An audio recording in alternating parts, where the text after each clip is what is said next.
going back many, many years for this, but I grew up in Northern California in quite a poor rural area. Some of my best friends from elementary and middle school lived like 10 to 15 miles away, so on weekends, instead of just going over to visit for the day, we'd have sleepovers to save our parents driving these crazy round trips. So I had this one friend called Star, whose parents were like old school hippies. Their house always smelled of patchouli. They were vegan before vegan was even really a thing, and aside from a few unusual recreational activities, they were basically just as good as being parents as any other couple. They were sweet, loving, and attentive, and I always had a ball whenever I went to sleepovers at their place, mainly because they'd let us stay outdoors in a tent at night, which was just such a huge adventure for a little group of preteen tomboys. Anyways, this one night we're staying in a tent in the backyard, but it was a backyard that extended to one side of the house. Where we're camped is in the view of the TV room window, so Star's mom and dad could keep an eye on us, but it also meant we could see the driveway from the flap of our tent. It was summertime, so it was still incredibly warm at night, so we ended up leaving the tent flat unzipped to let some cool air in. It obviously wasn't opened all the way, because bugs, but we can still see outside the tent. Then, in the middle of the night, Star shakes me awake and whispers, "There's someone in the driveway." I'm thinking it might have been her big brother, who was a few years older than us and was attending college. But when I suggested that, she said, "No, there's a bunch of people, look." I start getting real anxious hearing that, so I quietly creep up to the tent flap to peek out, and that's when I saw that Star was exactly right. In the little bit of moonlight that we had, I literally lost count of the number of people I saw creeping up her driveway. It was seriously one of the scariest moments of my life, mainly because there was absolutely nothing to do but keep as quiet as possible. We couldn't call the cops. This was way before cell phones. We couldn't warn Star's parents without revealing our presence. We were just powerless, forced to watch people who obviously didn't have good intentions slowly approaching Star's house. I think in the end, Star just broke, and in a move you could either call real brave or real stupid, she just ran out of the tent shouting, "Get away from my house," and then, "Mom, Dad, call the cops." As soon as she starts screaming, a bunch of flashlights burst into life, obviously held by the guy sneaking up the driveway. And oh my God, there were so many of them. At first glance in the darkness, it looked no more than about 5 or 6 people, but when they all turned their flashlights on, it was clear the number was more like 15 or 20. I just hear, "Sheriff's Department, show me your hands." And that was incredibly confusing because we were all about calling the cops to get help, but the cops were already here? Anyway, Star does as she's told, while me and our friends start climbing out of the tent with our hands in the air. That's when the person approaching us started saying, "Jesus, they're just kids, man." And with them being closer, I could see that they really were cops, with caps and badges and all patches on their arms, all that stuff. Then I hear, "Go, go, go, get in there." And the cops start bashing the front door to the house in while other cops fanned around the backyard and headed towards one of the barns. We were scared, obviously, but we're so focused on just staying down and watching that we're not really freaking out too bad. But when the cops started dragging Star's mom and dad out of the house and arresting them, she had to be restrained by the cop that was guarding us. After that, the cops drove me and our friend back to our respective homes. Then, I don't know what they did with Star. I think they took her to her grandma's or her aunt's or whatever. Then a few days later, we find out that Star's mom and dad had been growing something they shouldn't have in one of their barns. I get that it was illegal and stuff, but the aftermath was just so sad. Star had to go live with her relatives because her parents were sent off to prison for a few years. It was messed up. And I get that the cops were just doing their job and stuff, but it was definitely one of the scariest times of my life, seeing all those figures in black, just creeping towards my friend's house.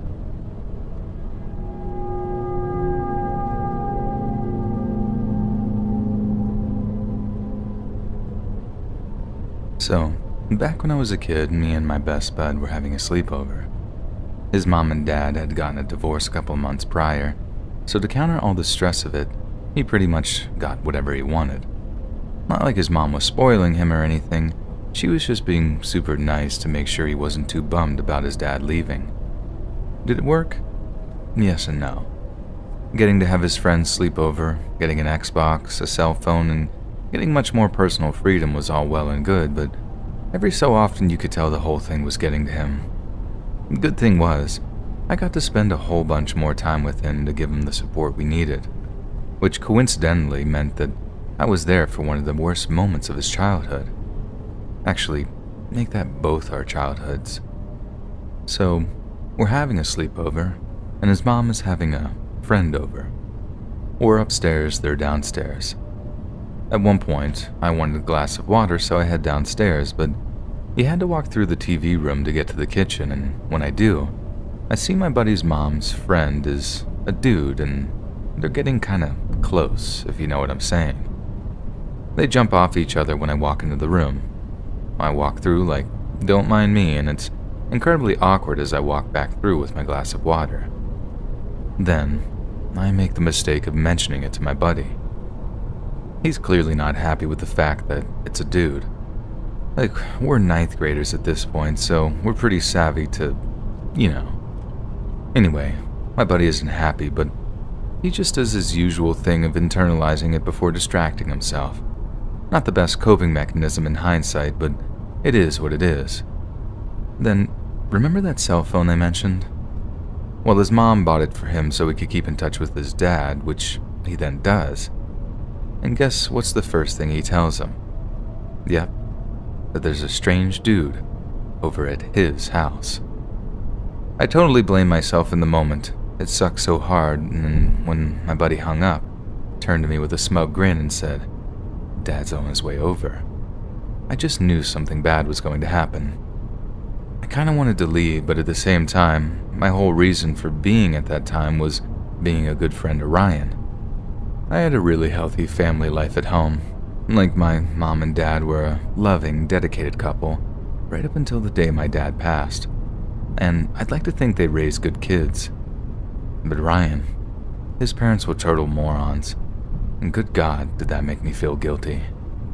So, I stuck around. I knew something horrible was going to happen, but I had zero freaking clue to how bad it would really be. My buddy's bedroom window overlooked his driveway, so when his dad finally did show up, we could see and hear almost everything that went on down there. His dad, and I'm not embellishing here, hurtles up the driveway at like 40 miles an hour, screeches to a stop, and then doesn't even shut his door when he climbed out of his car. Ryan is watching him, looking at him like his dad is a knight in shining armor for a few seconds, right up until he says, "Oh crap, I think my dad has a gun." Hearing that final word sent this razor-sharp icicle running right through my guts. I knew there'd probably be shouting and fighting, but shooting? Then all we hear through an open window is, "Where is he?" It was Ryan's dad. He'd banged on the door until his mom answered, and then demanded to know where her guy friend was. Ryan's mom's all like, "I don't know what you're talking about." But then Ryan's dad goes from 0 to 100 in a second flat. "Don't lie to me, Linda, where is he?" he says. There's this very real, palpable pause, and me and Ryan are just on this very tense, nervous feeling. Then his mom says, "Who told you?" Again, shiver of ice through my stomach, because I'm basically the one who told, and in that moment, I told myself that whatever was about to happen was completely my fault. "See?" Ryan's dad exploded at the admission. "You're a freaking liar, Linda. Now get out of my way." We could hear Ryan's mom screaming for a second. Then we heard another voice, only this one is definitely inside the house. The guy friend. "Get off!" he screamed. You heard the guy start to shout something at Ryan's dad. Then he just went totally silent, and all you could hear were feet beating against the floorboards downstairs. All before, bam, bam, bam. 3 distinct gunshots that echoed around the house. Me and Ryan are just bawling at this point, because we could still hear his mom screaming, and we had no idea if she'd been shot, if the boyfriend was dead, if the boyfriend had a gun and fired at Ryan's dad. The whole situation was traumatic enough, but the not knowing, man, that was just the worst. I had to grab Ryan's cell phone off of him to call 911. He just totally shut down from the stress. He'd had a rough enough few months while the whole divorce thing went on, but now he had to deal with potentially a dead mom or dad. I don't blame him, honestly.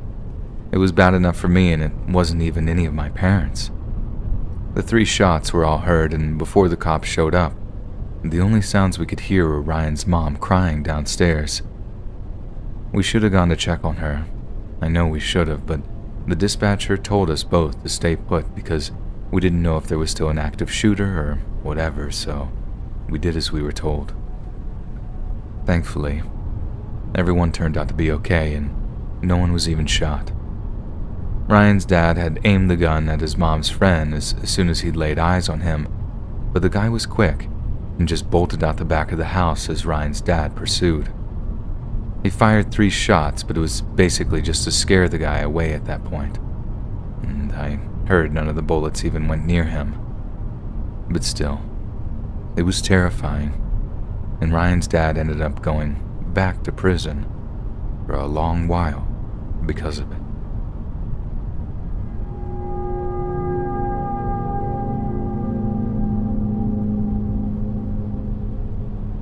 I remember going to my first ever sleepover in 4th grade. The nighttime was great. We played Nintendo, made a fort out of the couch cushions in his TV room, everything a kid could dream of.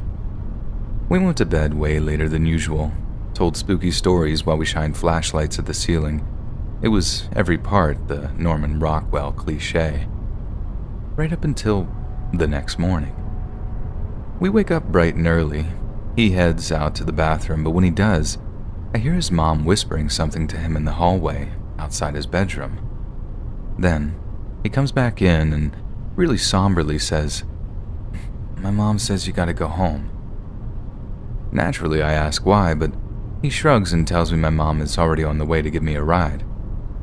As you can guess, we were real sad about it, but we'd had a whole bunch of fun the night before, and even kids know that the good times gotta come to an end sometime. Anyway, my mom shows up. I say bye to my friend Mikey and his mom, but I notice that his dad isn't around. He'd been there the night before, and he was a really cool guy, so I asked them to tell him I said bye and thank you so he didn't think I was rude or anything. Mikey said sure, but his mom just kind of looked off into the distance and stayed silent. I thought that was kind of weird, but it was really early in the morning, so I didn't think much of it.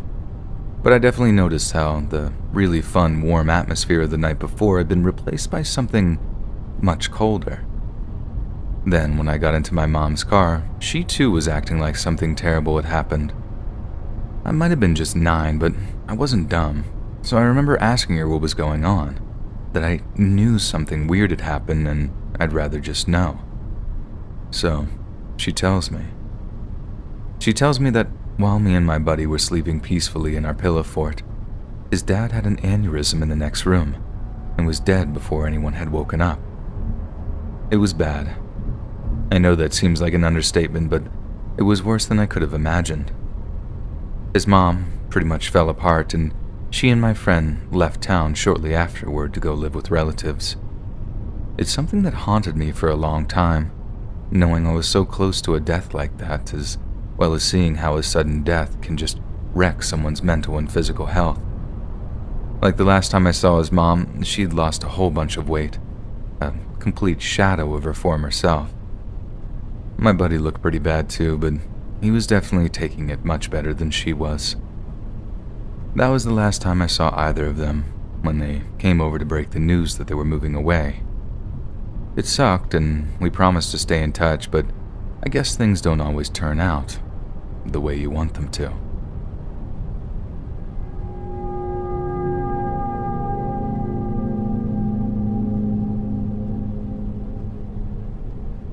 Way back when I first started middle school, it was in a different part of New Jersey, so I didn't really know anyone. I was terrified I wouldn't be able to make any new friends, so imagine my relief when I met Jenny. Jenny isn't her real name, and I'm not going to use any real names in this for reasons that will become obvious. So me and Jenny became fast friends, so we decided to have ourselves a little sleepover at her mom's place.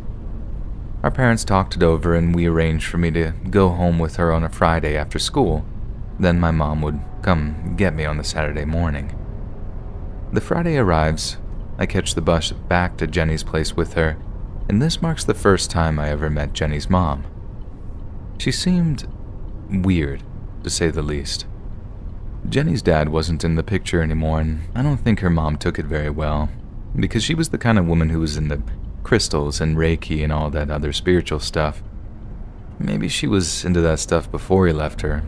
The point is, she was that kind of witchy woman, I guess you could say. The evening started off with Jenny's mom being quirky but nice, but at a certain point, she started opening bottles of wine and drinking them super fast. Like, even at 13, I'd recognize that there was something not right about the way she drank. But given I was spending most of my time in Jenny's room, I didn't think it'd really matter. Wrong.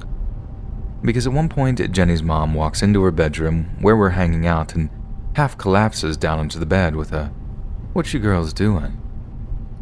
I don't know if other people can relate to this, but I always used to find drunk adults to be really, really creepy.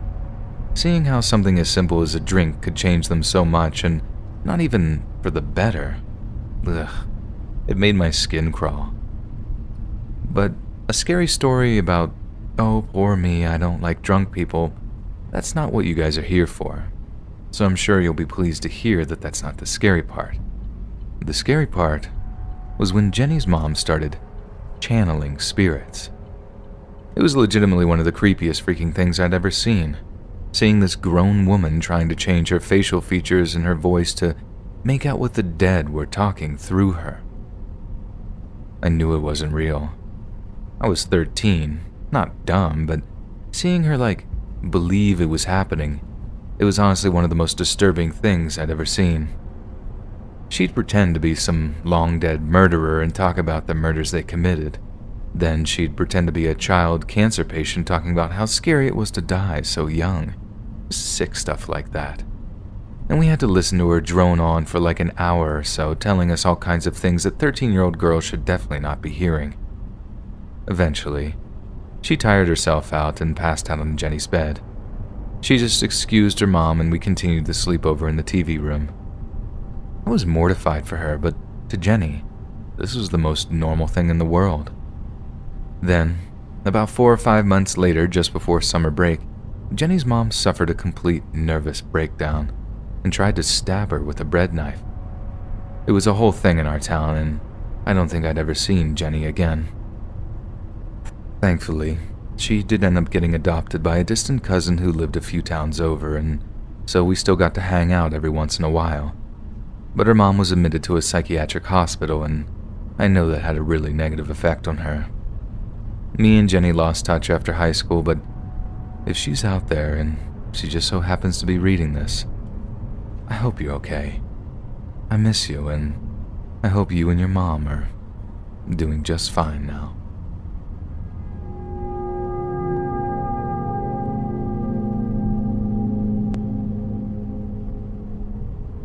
Back when I was a kid, I had this friend in elementary school. We were super close, sat next to each other in class, hung out every recess and lunch. So, at one point, we planned a little sleepover. My parents' place was kind of small at the time, but she lived in this big old house with her grandparents. So it was arranged we'd have our sleepover there instead. I never found out why she lived with them or where her parents were, but I distinctly remember my mom and dad telling me not to ask her questions about them, for obvious reasons in hindsight. The only thing was, my friend seemed really set on having the sleepover at my place. I mean, to the point where, when we had no choice but to have it at her grandparents' place, she seemed to not want to have a sleepover anymore. I had to convince her to have it at her place just because I was so excited about the idea of having the sleepover in general. Anyways, it comes to the night of the sleepover. I go over to her grandparents' place, and it's every bit as fun as I imagined. We watched movies up in her room, had pizza delivered, ate ice cream right out of the tub, and her grandparents seemed really sweet and nice. Then I think it was around 9 p.m. Her grandpa knocks on the door, pokes his head in, and tells us that he and my friend's grandma are headed to bed, so we're to keep the noise down. We're like, okay, good night. He leaves, and we carry on with our night. A little while after, I get up and head over to the door, telling my friend I needed to use the bathroom. She jumps up, throws herself between me and the door, and is like, "You can't go out there. You'll wake up Grandpa." I tell her not to worry and that I'd creep down the hall on tippy toes so as not to wake him, but my friend still refuses to let me leave the room. I think she's actually playing around for a second. I'm like, "Quit it," and try to get past her, but she actually shoves me back away from the door with this angry look on her face. I didn't want to start a fight with her, after all. The whole objective was to keep as quiet as possible, but still I needed to use the bathroom. So I asked her where I'm going to go, and get this. She reaches under her bed and pulls out one of the plastic stationery trays. You know, like the in-box and out-box kind you put paper in? Yeah, that kind. She points at this paper tray and is just like, "Go in this." Again, I think she might be playing a weird and cruel sort of trick on me, but she's deadly serious. She actually wanted me to pee in that stationery tray. So I did. It was super gross, but I did it, and instantly, the mood is just destroyed. I had nothing to clean myself up with. I'm pretty sure I peed a little on my nightgown. It was just all kinds of disgusting. But still, my friend won't let me go to use the bathroom to wash up. The weirdest thing was, she acted like it was normal. She never did anything like that at my house, and she definitely didn't seem like that kind of kid, like she wasn't known as the stinky kid in school or whatever. The whole thing just kind of blew my mind, and although I didn't let it affect our relationship or friendship or anything, I definitely didn't like to stay over at her house again. We stayed close for a long time after, but ended up going to different high schools because she moved in with her aunt over in St. Paul. We kept in touch using MySpace, back when that was still a thing, but I never got to the bottom of her weird nocturnal bathroom habits, not until well after her grandpa passed away. When he died, she seemed to take it really bad. When I called her, she broke down crying so bad that she had to hang up, and she wouldn't return any of my texts, no matter how much I begged her to get in touch. In the end, me and my mom looked up her aunt's home phone number and called ahead before we drove over. The aunt seemed more than happy to talk to us, but with the caveat that she had something very, very serious to tell us. My friend's grandpa had been doing stuff to her. Whenever her grandma was asleep, she got up to use the bathroom or whatever, her grandpa would hear her come out of his room and, God, I can't even bring myself to say it. Turns out he'd done the exact same thing to her mom too, and that's like half the reason she wasn't in the picture anymore. One of the other reasons was the drug use, which is why no matter how much she insisted on custody not being given to the grandparents, a judge ignored her and did it anyway. I think they were just so terrified of him that they just couldn't talk about it, ever, and it was only after he died that it all came spilling out in various forms. The aunt that she was living with was her mom's cousin, so obviously wasn't around for what was happening when they were kids. It was absolutely horrifying hearing about it just as her friend, so I can only imagine how terrible the aunt felt, knowing she was so close to the abuse but just not being able to see it. And then it all made sense to me. Why she didn't want me walking down the hall at night. Why she'd taken to peeing in a stationery tray that she kept hidden under her bed. She wasn't being mean or weird when she made me do it. She was protecting me. No wonder she didn't want me to have this sleepover in her place, and I'm really not trying to make this whole thing about me when I say this, but I feel horribly guilty for not saying anything to my parents at the time. I didn't want to embarrass her. She was my friend, my best friend. But that's just the thing about being a kid, isn't it? That naivety. You do dumb stuff even if you don't mean to. And that's what my therapist tells me anyway, and I try to believe it. I really do. But part of me will forever remain convinced that somehow, but part of me will forever too.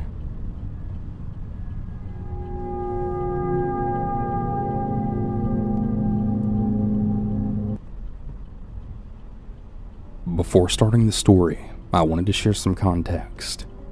I'm a 26-year-old female who unfortunately gets a lot of unwanted attention. I'm married, and at the time of this story, my husband's brother had lived with us. We live in newly built townhomes, and everyone in the unit had actually moved in within the same week of each other. In the townhome next to us lived a mom and her late 20, early 30-year-old son, and next to them lives another young married couple. We'll call her I and him P. We became friends with them because we're in the same age group. Now, this happened a little over a year ago, and we noticed that the mom and son had a guest staying with them. We didn't think much of it. Well, one morning I was walking my dog, and as soon as I walked out the door, I began to smell cigarettes. But I didn't really think too much of it because my brother-in-law smokes. Right in front of our townhome is a long patch of land that hasn't been built on yet, and I always walk my dog around there every morning. Once I reached it, I had heard someone behind me then say, "You look really lovely today." I looked back, and I saw that it was the guy that had been staying with my neighbor. I was kind of confused because I had just rolled out of my bed still in my PJs. He then said good morning, and I said good morning back. He then asked if I smoked, and I said no.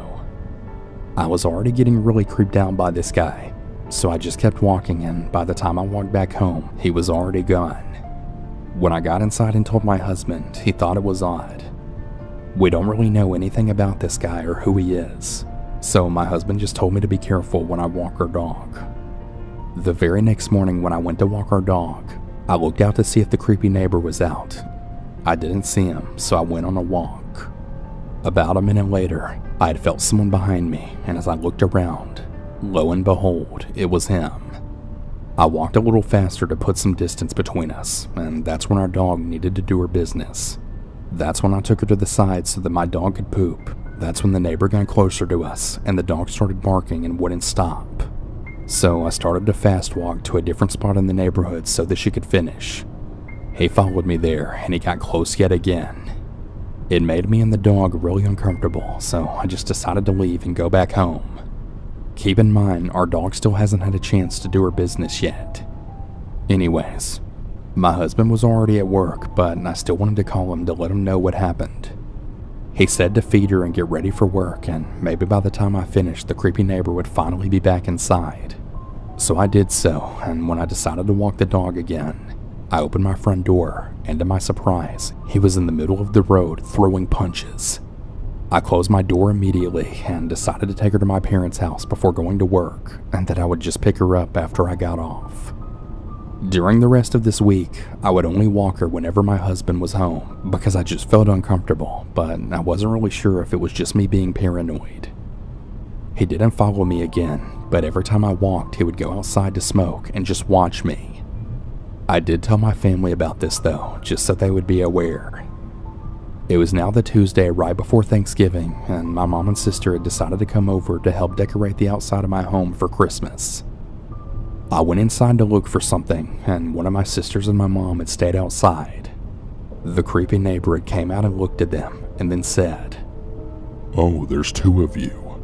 My sister and mom came back inside immediately because they felt uncomfortable, now knowing that he had followed me before. They stayed a little bit longer, but they had to leave because it was getting late.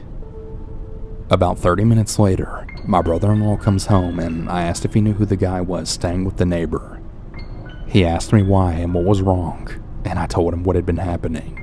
He then bolted out the front door, not saying where or what he was going to do. Since it was now midnight, my husband and I went to bed. I had to work all day the next day, so I didn't get a chance to talk to my brother-in-law and ask what happened.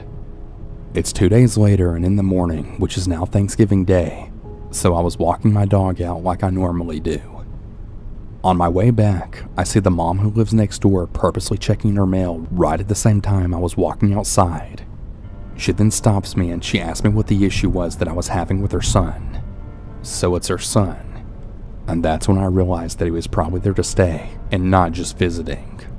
I then told her that he had been following me around in the neighborhood and that it made me really uncomfortable. She then went on to tell me that I had nothing to worry about and that he's really harmless, that he has some personal issues that he deals with by walking, but that he really means no harm. Not believing a word that she said, I replied back with, "Okay, thanks," then went back inside. When my brother-in-law came downstairs, I asked if he had talked to the mom. That's when he then told me what happened. He said that he banged on her door until she finally answered, and he told her to keep her son in check, and that if he ever hears that his sister-in-law has another encounter with him, they were going to have a serious problem. My brother-in-law is a pretty intimidating guy, and he has a really short temper, so he made it very clear not to screw around with me or my husband. Since he was so pissed off, he went over to I&P's house to cool off. Since he's been living with us, he became pretty good friends with P, and he also told them what happened. About a week later, me and I went to lunch, and what she told me next made my heart just drop. Apparently, the creepy neighbor guy is bipolar as well as schizophrenic. She told me that all the things the creepy neighbor was doing to me, he was doing to other women as well.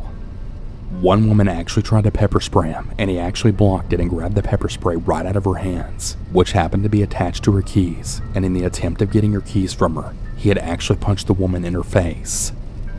The woman called the police and got a restraining order on him, so he couldn't live in the apartment complex anymore. His mom put him in a hotel while she figured out his living situation, and he was creeping out the other guests over there as well. The manager tried to kick him out, but the creepy neighbor started talking a lot of nonsense and threatened to shoot up the place. The manager had to get the police involved just to get him out of there. They had finally kicked him out, so he went to live with his aunt until his mom's lease was up and she was able to move. So that's why he lives with his mom again. The mom actually has the audacity to say that her son is harmless when he's even hit her. She's afraid of her own son. The mom told I this way before he ever moved back in with her. I haven't had an issue with him since my brother-in-law went over there. Luckily, I work enough to be out of the house, but I still try to avoid being home alone. It's absolutely horrible not feeling safe in your own home. I'm really looking forward to the day we move.